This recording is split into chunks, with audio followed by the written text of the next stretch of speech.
Pursuant to order adopted earlier today, I will now call Senator Anning to make his first speech, and I ask honourable senators that the usual courtesies be extended to him. I'll give everyone some time to take their seats before I call Senator Anning.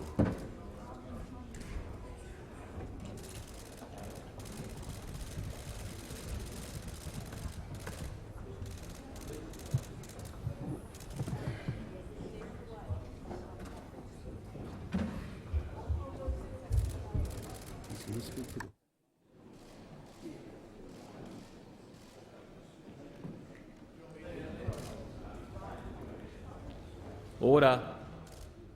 Senators could take their seats. Senator Anning.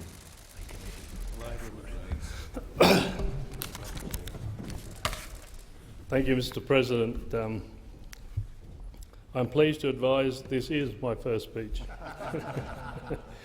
On the 6th of February 1890, Sir Henry Parkes, the man who was to become the father of our federation, spoke to assembled delegates at the Federal Conference in Melbourne. In this country of Australia, he said, with such ample space, with such inviting varieties of soil and climate, and with a people occupying that soil unequalled in nation-creating properties, what is there that should be impossible? For we know the value of our British origin, we know that we represent a race for the purpose of settling new colonies which never had its equal on the face of the earth. The crimson thread of kinship runs through us all, he said. For the founding father of our federation knew that it is not simply a bounteous land that makes a nation, but the common thread of inherited identity that unites its people. And what he was telling delegates, and through them us today, is that a great nation can only be the consequence of the people it comprises. I come from the bush, born to a cattle grazing family in far northwest Queensland. I went to school in Brisbane and then returned to the bush, where I met and married the love of my life, Fiona, the girl next door, 200 kilometres away. We subsequently had two beautiful daughters who, together with their husbands and now our two grandchildren, live in the United States, and we miss them. Although my family had been graziers for over 100 years, having settled in the Charters Towers area in the 1860s, before there was a Charters Towers, in my early 20s, drought and predatory banks drove my wife and I off the land. Thereafter, Fiona and I spent our working lives as our children were growing up in and around regional towns over the years, covering the length and breadth of the state. I've been a grazier, a builder's labourer, a pilot, a light aircraft manufacturer, a gas industry worker and a hotelier. Most recently, before entering the Senate late last year, my family and I ran a hotel in Gladstone. Like most blokes from the bush 40 years ago, I was a committed National Party supporter. I was always a Joe man, and to this day I regard the Joe era as Queensland's golden age. It was only the fact that the National Party abandoned Joe's legacy and moved to the left 25 years ago that led me to switch to One Nation. But that didn't work out so well. I am consequently very happy to have joined the Katter Australia Party, a genuinely democratic party in which senators and members get to vote first and foremost in accordance with their conscience and their constituents' wishes. KAP to me represents a continuation of the conservative values, commitment to rural and regional development, opposition to migration without assimilation, and focus on economic nationalism of the Joe-era nationals, which strongly reflects my own beliefs. A party in which loyalty isn't a one-way street and where leadership is more than a cardboard cutout. As a conservative Christian, I strongly support traditional social values, but as an Australian nationalist, I also believe in Australia and Australians first. I believe in low taxes and personal responsibility, in the virtues of hard work and thrift, of reward for effort, of the freedom to do and say what you think. I also believe in the right of people to raise their kids in accordance with their own values, without a bunch of nanny state meddlers and cultural Marxists trying to re-engineer them. I believe that the key role of government is to provide laws for the government, for the enforcement of contracts, to provide physical security for businesses and individuals, and to build infrastructure. I believe that the priority for government expenditure is not obligation-free handouts, but nation building, to provide the facilities and infrastructure which businesses and farmers need to develop and grow, which provides for secure, well-paid jobs.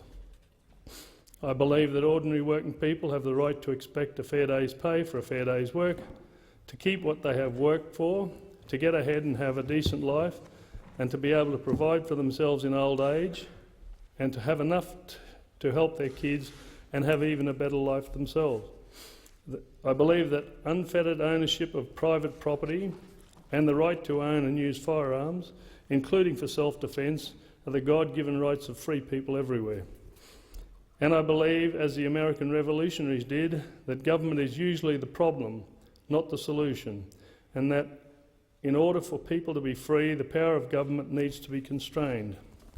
I remember Queensland as it was in the 60s, 70s and early 80s, when working blokes could get a good, well-paying jobs, actually making products for us to buy, when people could start small businesses and not be strangled by red tape, when car rego, stamp duty and rates were affordable, when electricity was the cheapest in the world, when through statutory orderly marketing farmers were not bled white by rapacious corporations or forced to sell to Chinese carpetbaggers, when you could say what you thought without being charged with a crime, and when we could all enjoy leisure time without all the nanny state restrictions and prohibitions. 50 years ago, Australia was a cohesive, predominantly Anglo-Celtic nation. Most people thought of themselves as Christians, of some sort, although most of us didn't go to church all that often. Everyone from a cleaner to the captains of industry had a shared vision of who we were as a people and our place in the world. Until the late 1960s, prior to the rise of Whitlam in the Labor Party, there was a broad consensus between the Liberal and Labor parties of the kind of society we were and what we should be in future. In the 1960s, both Liberal and Labor parties reflected a common framework of Judeo-Christian values. Supporting the family as a basic unit of society, both supported the principle that marriage was a union between a man and a woman, and both parties recognised the sanctity of the lives of the unborn. Both major parties agreed that people should be free to live their own lives and say what they thought without fear of state sanction. Both sides of politics recognised the importance of our manufacturing industries as well as our farming and mining. And both parties recognised the importance of our predominantly European identity. A key part of this great pre-Whitlam consensus was bipartisan support for both Liberal and Labor for European-based immigration program. Great Labor statesmen, Ben Chifley, John Curtin, Arthur Calwell, all strongly supported an immigration program that actively discriminated in favour of Europeans. Australia's greatest conservative, Sir Robert Menzies himself, said, "I don't want to see reproduced in Australia the kind of problem they have in South Africa or America, or increasingly in Great Britain. I think a European-based immigration program has been a very good policy. It's been a great value to us," he said. This continued until 1973, when Whitlam and his hard-left cronies adopted Soviet-inspired UN treaties on discrimination and banned preferential selection of migrants based on their ethnicity. Yet the end of the pre-Whitlam consensus between the Labor and Liberal parties has been much more than a political sea change. It has allowed the cultural conquest of our nation. A tectonic shift has occurred in which the previously agreed social and political order have been overthrown in an insidious silent revolution. To understand fully what has happened to our country, I believe that we must look to the work of the Italian Marxist Antonio Gramsci. Gramsci's insight was to see revolution in culture rather than economic terms, with cultural hegemony as the key to supposed classic dominance.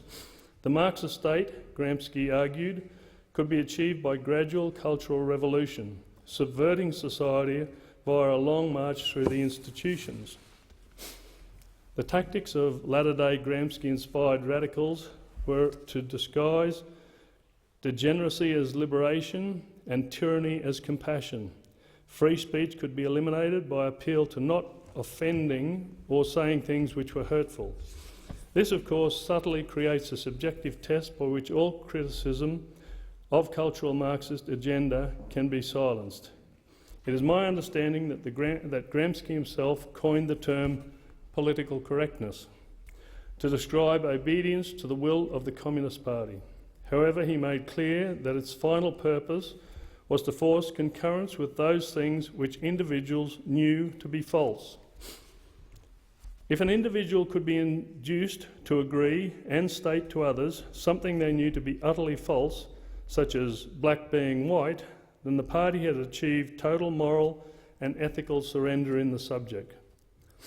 Thus, to describe the so-called safe schools and gender fluidity garbage being peddled in schools as cultural Marxism is not a throwaway line, but a literal truth. Given that everyone knows that there are only two genders, if you can persuade to agree to you and advocate in support of the false claim that there are an infinite number of genders, then without realising it, you have surrendered your political soul. Today, with so many unwittingly in lockstep, marching to the cultural revolutionaries' tune, options to oppose them politically are increasingly limited. So that's why I joined the Qatar Australia Party, and the only political force that seeks to return to the pre-Whitlam consensus. I want to see the defeat of cultural Marxism and their ilk, and a rolling back of the subversion of Australian culture and values that they have wrought. In terms of specifics, my political goals are to break the oligopoly power of the banks, to get a better deal for working families and farmers, to achieve the majority infrastructure development in far north West Queens and Western Queensland, to reduce immigration levels and restrict entry to those who will best assimilate, to restore personal freedom and free speech, to make affordable home ownership a national priority, to counter the growing threat of China, both outside and within Australia, to slash runaway government spending and with it taxes on productive enterprises, to build coal-fired power stations to return us to the cheapest power in the world, to slash the regulatory burden that is crippling the general aviation industry, and to take back our culture from the left-wing extremist. My most immediate concern is saving agriculture in this country. Only this morning we heard the appalling personal stories of 40 farmers and others whose family businesses were stolen and who were ruined by the criminal behaviour of the major banks. This is the reason that I fought, along with my colleague Barry O'Sullivan, for a Royal Commission into banking. However, it has quickly become clear that the terms of reference are far too narrow and the ability of the Commission to hear evidence far too limited. That is the reason I moved earlier today to increase the time and resources of the Royal Commission and extend the terms of reference and consider the dispute resolution process. Those lenders and particular liquidators, receivers and administrators who have behaved contrary to any acceptable moral standard must be exposed and made to pay for their crimes. I'm happy to report that that motion got up. Order. Order in the galleries. There will be an opportunity to congratulate Senator Anning later on. However, this is only one first step. I also want to see a permanent end to the scourge of usury and rural lending. The bank's criminal treatment of so many farmers, which has led to the loss of family farms owned for generations and waves of rural suicides, must be ended once and for all. I believe that the solution is the re-establishment of the rural redevelopment state banks, along the lines of the former Queensland Industry Development Corporation, established by Sir Leo Helcher, the internationally respected former Queensland Treasury Under-Secretary and the architect of Queensland's Joe-era prosperity. Like the QIDC, a rural development and reconstruction bank would not be subject to APRA lending guidelines and would be able to make lending judgments based on long-term rural property viability and not just short-term variations of commodity prices or rainfall, just like old country bank managers used to. The RDRSB would also be empowered to buy up existing so-called distressed loans from banks, saving tens of thousands of farmers from hardship and ruin. In this way, the scourge of usury and rural lending can be ended for all time. In terms of rebuilding rural incomes, the abolition of statutory marketing boards 20 years ago has generally not seen any meaningful reduction in prices for consumers, just a net wealth transfer from farmers to middlemen and giant supermarket chains.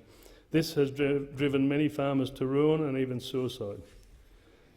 I'd like to see the re-establishment of orderly marketing of agricultural products via grower co-ops to allow collective bargaining by farmers for the sale of their produce.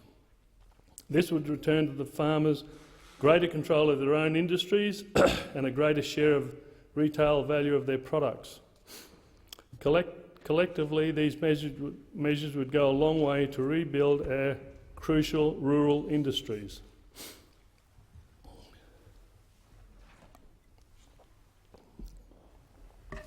My next biggest concern is rural infrastructure development. First and foremost, my priority is water. Thanks to grossly inadequate water capture and storage, less than 1% of rainwater that falls on this continent is captured and used. Nowhere is this infrastructure failure more acute than in the bush. I want to remedy this. My first solution is to build the Bradfield scheme. In 1938, JJC Bradfield, the same civil engineer who designed both the Sydney Harbour and Story Bridges, proposed a massive irrigation plan to turn the far northern rivers inland to irrigate vast areas west of the Dividing Range. The scheme involved diverting water from the upper reaches of the Johnson, Tully, Herbert and Burdekin rivers, which, fed by the annual monsoon, currently flow out into the ocean. Envisaged was the construction of a series of massive dams in north and western Queensland.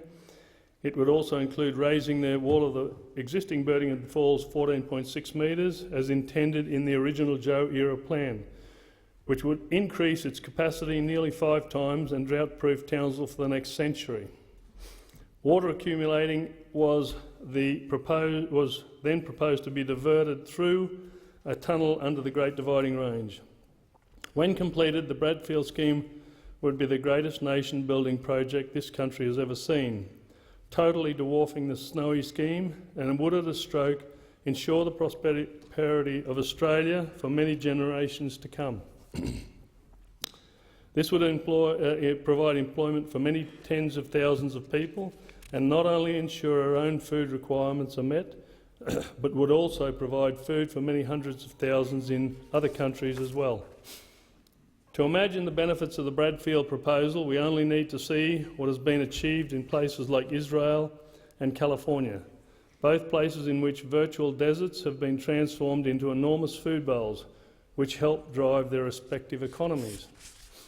My second infrastructure priority is ports. A key issue in determining the profitability of exports of mining and primary produce is the distance which they have to be carried to reach a port.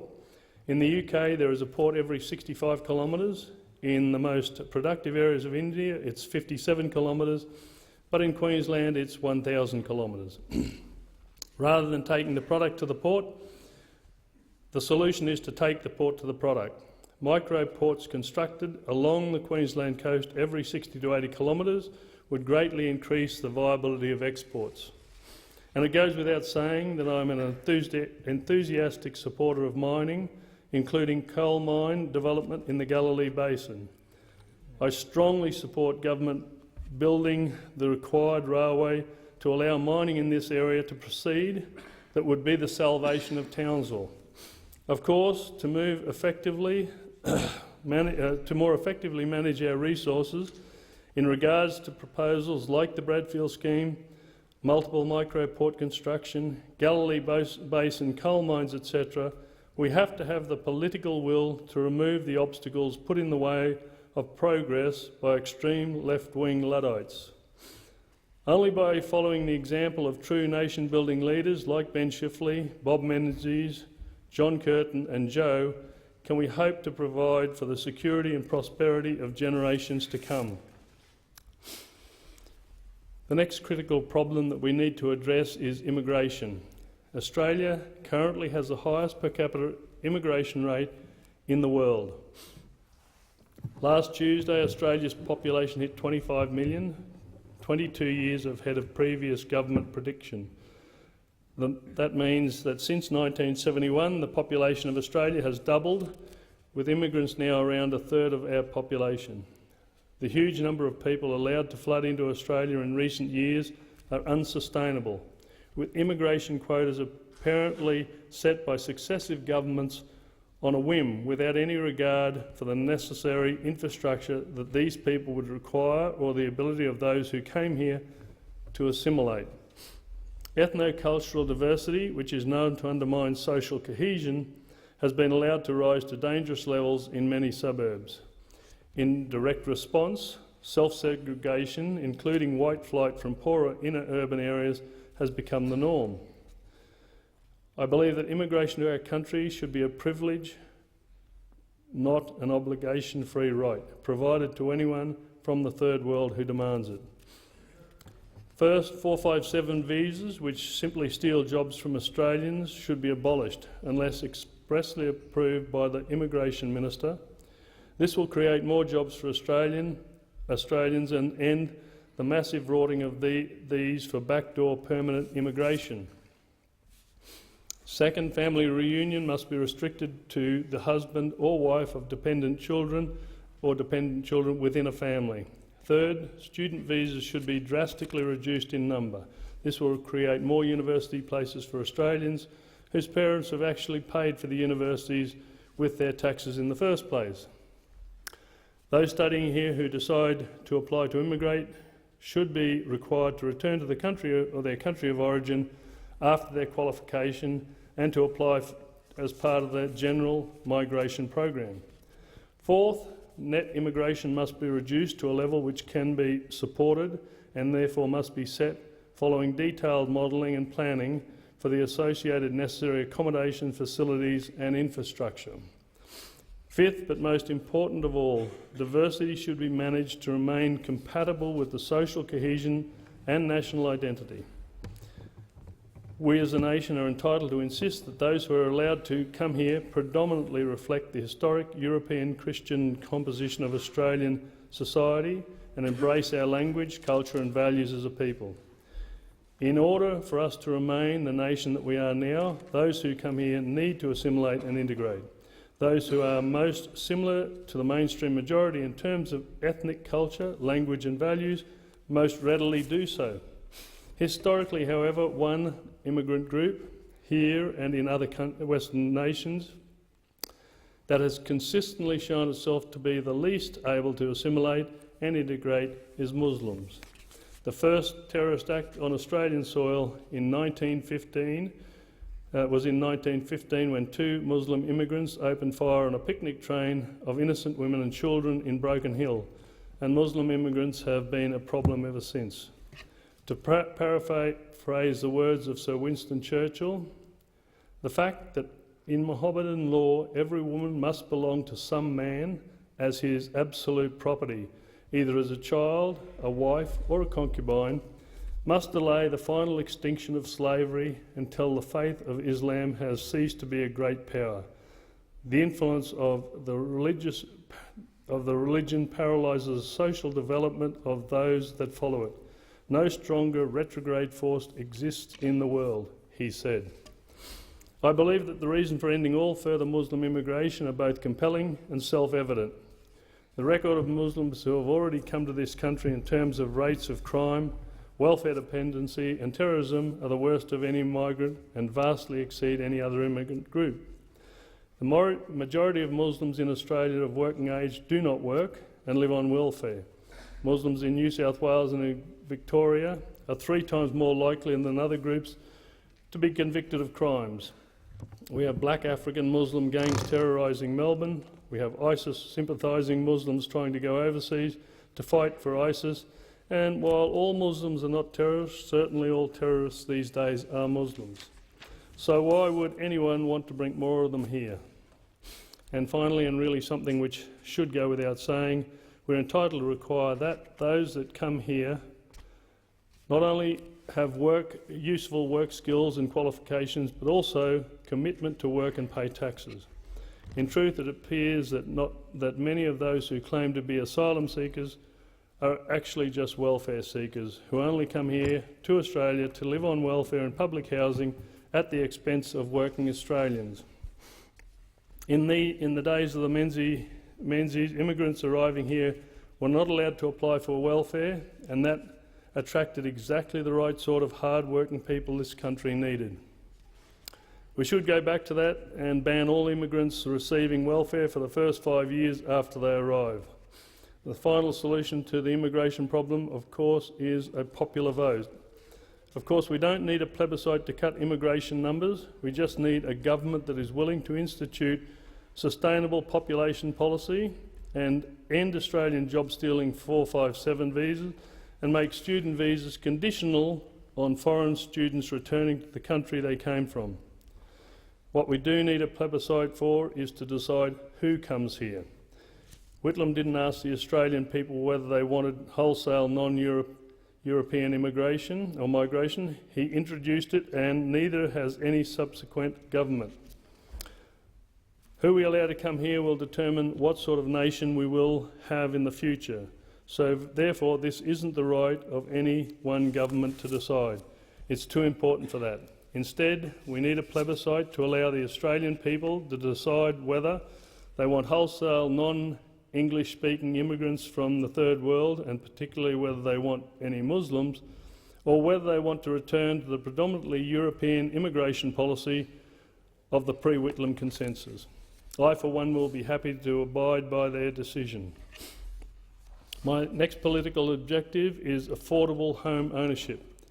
Home ownership is a vital social good. It not only steadily improves the net wealth of Australians, but provides for a comfortable and secure retirement. It also provides an asset for us all to pass on to our children.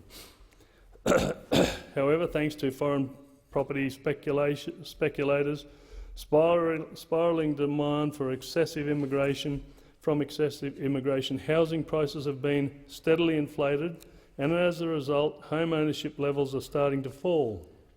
Today, first home buyers see the dream of home ownership receding like a mirage. This disastrous state of affairs must be reversed. I would like to see a return to the policy of earlier decades in which those who are not permanent residents of Australian or Australian citizens be barred from buying residential property. In addition to a drastic immigration cut, I want to see a statutory cap on state government fees and charges, which currently make up 50% of land cost, reducing them to no more than 25%. In terms of industry, I'd like to see the re-establishment of Australian manufacturing via a collaborative relationship between pro-business unions and business leaders, as occurred in Germany in the aftermath of World War II. Konrad Adenauer's post-war German economic miracle, which ultimately led to both high wages and high profits for companies, is a model for re-industrialisation of Australia and a means to return to widespread employment in secondary industry. While Australian wages mean that we cannot compete on price with third world slave labour manufacturers, we should not need to. First, products of high quality and value can already be produced and sold successfully despite paying reasonable wages. A classic example of this is R.M. Williams.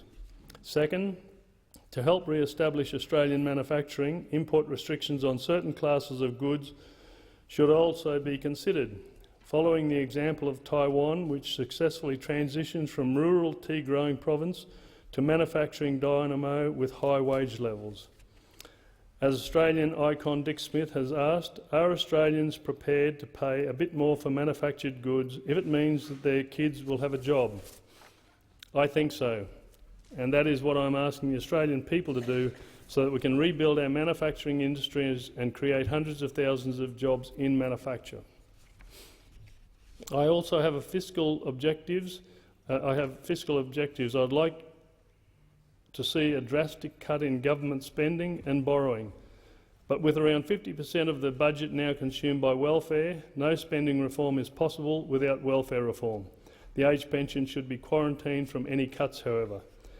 Instead, reform needs to begin with working class income replacement welfare. We constantly hear that Australia has less than 6% unemployment, when in fact this is simply false. If we count the legions of professional freeloaders of working age who have settled into a life without work on pensions, we actually have around 20% paid unemployment in this country. Welfare needs to be a safety net for those of us who are temporarily in need of income support. If people of working age receive a pension from the state, then they have opted out of the workforce permanently and expect everyone else to carry them for life. I believe this is unsustainable and totally un-Australian. Unless we are going to follow the path of Greece, we need to stop finding new ways to give handouts and start increasing workforce participation. The best form of welfare is a job, and massive investment in nation-building infrastructure is a first step to helping create them. Finally, and perhaps most importantly of all, I want to see a cultural counter-revolution to restore a central role for traditional values, to redefine our national identity and to create a new social contract between the governing and the governed. So many of the anti-democratic controls on our liberty, the restriction of free speech, or of our ability to decide who comes to this country, on the outpouring of foreign aid have been driven by the gross abuse of the external affairs powers in Section 51 of the Constitution. Since Whitlam, and clearly contrary to the intent of our nation's founding fathers, the external affairs powers given to the Commonwealth to sign treaties with other nations has been abused to overrule other provisions of the Constitution and override other laws made by our own democratically elected representatives. I do not only want to withdraw from these UN treaties, but I want to counter the dictatorial intent of the successors of Whitlam and an amendment to Section 51 of the Constitution. This needs to specifically prohibit the signing of any treaty contrary to any other provision of the Constitution or existing Australian laws. More broadly, however, what we need is a cultural reconquest of our own country. To take back Australia from Gramsci-inspired left-wing elites and that have subverted the very basis of our society. For in the end, what is Australia? What makes Australia a nation is not the happenstance of shared geography, but what unites us: our common history, values, language and ethnicity, our common culture and our shared vision of our future as a people. Ethnicity is not just skin deep. More than anything else, it is our ethno-religious identity that defines us and shapes our national identity. Few nations are fortunate enough to have so condensed their national character in so short a space of time that 60 years after Federation, all who lived here, from children to old men, from paupers to prime ministers, could all have a shared understanding of who we were, that crossed the political divide. But today all that is rapidly unravelling, and we stand now at the turn of the tide.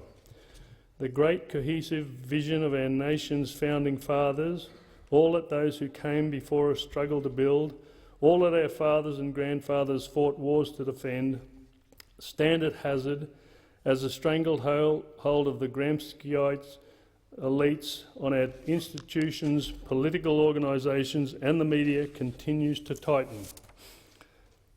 Now on the brink of irreversible change, it is time for us to decide whether we as a people will rise up against this, hold fast the crimson threads of kinship that define and unite us, and strive once more for the light on the hill, or whether we will concede the field to enemies of Western civilization and see all that we were and all that we might yet have become fall away to ruin.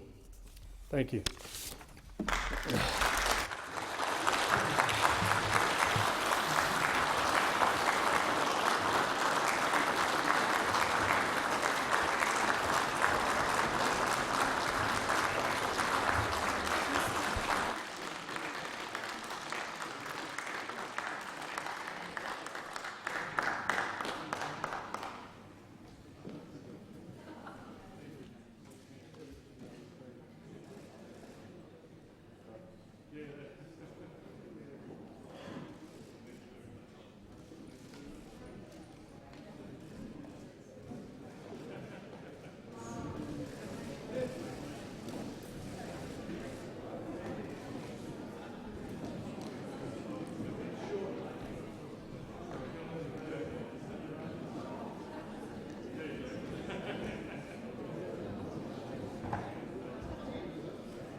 Honourable Senators, we'll now move to the tabling of documents, or the consideration of documents. The documents are listed on page 5 of today's order of business, and we'll consider items number 1 to 5.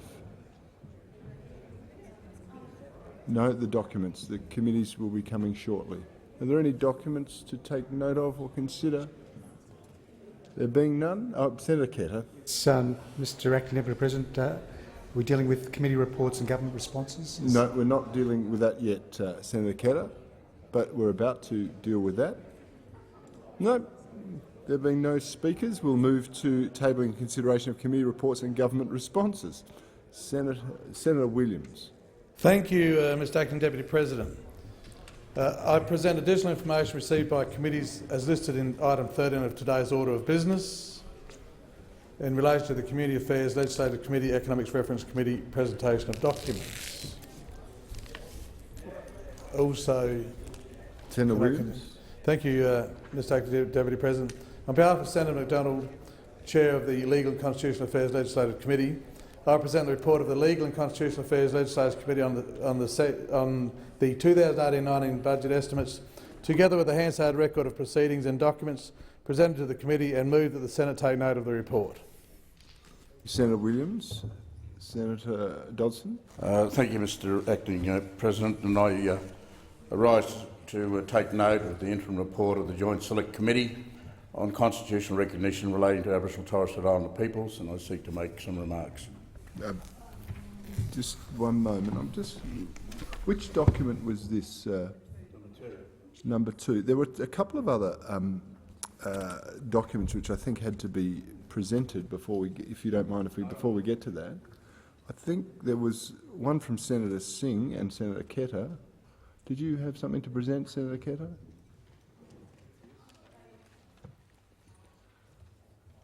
I'm working towards the running sheet that I have, where Senator Williams has presented the first 3 documents here. There's also a Parliamentary Joint Committee on Law Enforcement in the name of Senator Singh, and the Economics References Committee report in your name. Documents item 12 of the agenda. We've been through that, Senator Ketter. We're now into committee tabling consideration of committee reports and government responses. which is item 13. That's why Rose... But you asked whether we were doing committee reports and government responses, to which I said no. On page... Well, I was dealing with page 5 of the... Indeed, they're both on page 5, and in page 5, quite clearly, I'm happy to revisit this with the leave of the Senate, but we were dealing with items 1 to 5 on page 5, which was the documents, and there was no one sought to take note of those. You made a request. You stood and rose and said, are we dealing with committee reports and government responses, which is the next item, item 13. However, if you're seeking leave to take note of a document that we've already done, which I understand, I will put that to the Senate. Are we happy to go back and grant Senator Ketter leave to take note of a document? Thank you. Senator Ketter. I apologise for that, Mr Acting Deputy President. I seek to leave to take note of documents 4 and 11 and seek leave to continue my remarks. There were only 5 documents, Senator Ketter. There is a modicum of... You were in a different area. I'm on item 12 of the agenda. Item 12 is the consideration of documents. I've just been through this. Perhaps if you have a seat, and I'll go through it for just a moment. Item 12 of the agenda is the consideration of documents, which are listed on page 5 of the red. And the documents are numbered 1 to 5. That's what we went through. 1 to 5. So there is no number 11 there. We haven't dealt with that. It's item 13, Senator Ketter. So it's 1 to 5. So you're doing document 4. Is that right or not? Okay, I'm just going to... Sorry, Senator Bartlett. Well, we're not actually. Hang on. We're not on them yet. The documents 1 to 5 that you've just indicated that by leave we were returning to, and I was simply wanting to just move to take note of document number 1, the National Energy Guarantee Modelling document. Okay. Well, leave was sought for Senator Ketter, but I'm going to seek leave for Senator Bartlett to take note of that document. Did you want to speak to that? Senator Bartlett. No. Given the desire to get through other business, I'll just seek leave to continue my remarks on that. Thank you very much. Leave is granted. Now, just to clarify, Senator Williams, are you on item 12 of the red? I am on item 12, committee reports and government responses presented out of sitting of the consideration. No, Senator Williams. No, this is you're adding to the confusion here. Now, I'm just going to look at the opposition whip or manager and say, do you know where you're at? Okay, they're waiting for item 13. So, thank you. Senator Seward. Sorry, I'll just get some advice.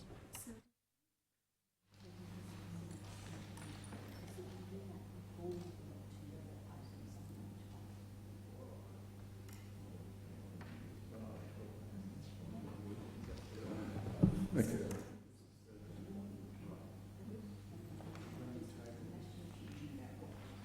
That's what I was working on with the committee reports and stuff. Yeah. Thank you. Now, Senator Seward, you jumped to your feet briefly. Did you want to contribute to this? I think Senator Seward. I don't know if this is going to be helpful, but I think it might be helpful in the bigger picture. I actually think there's ongoing confusion around the way documents are listed, and when people read documents, they look at all of what's on page 5 and think you can do it there at item 12, consideration of documents. And that's where I think we're getting caught up. Thank you. Yep. So then perhaps I could make a suggestion about making that a bit clearer on the red in the future, because I think it happens more often than just this time. Thank you, Senator Seward. Just for the benefit of the Senate, it was made clear that we were dealing with item 12, the consideration of documents, which was items 1 to 5 on page 5 of the notice paper. We've been through that. Then we were moving to the committee reports, which are items 1 to 10 on page 5, in fact 1 to 15 on page 5 and 6 of the notice paper. And the practice is to have all of these reports tabled. Senator Williams had tabled 3 of them.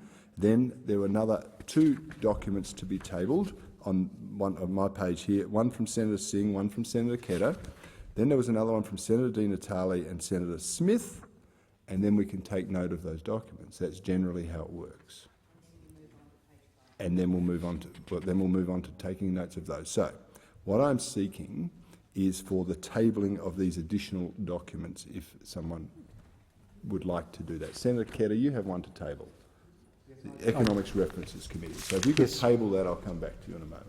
Okay, well, that's under item 13, so That's where we are. I present the report of the Economics References Committee on a national radioactive waste management facility at Kemba and Hawker, South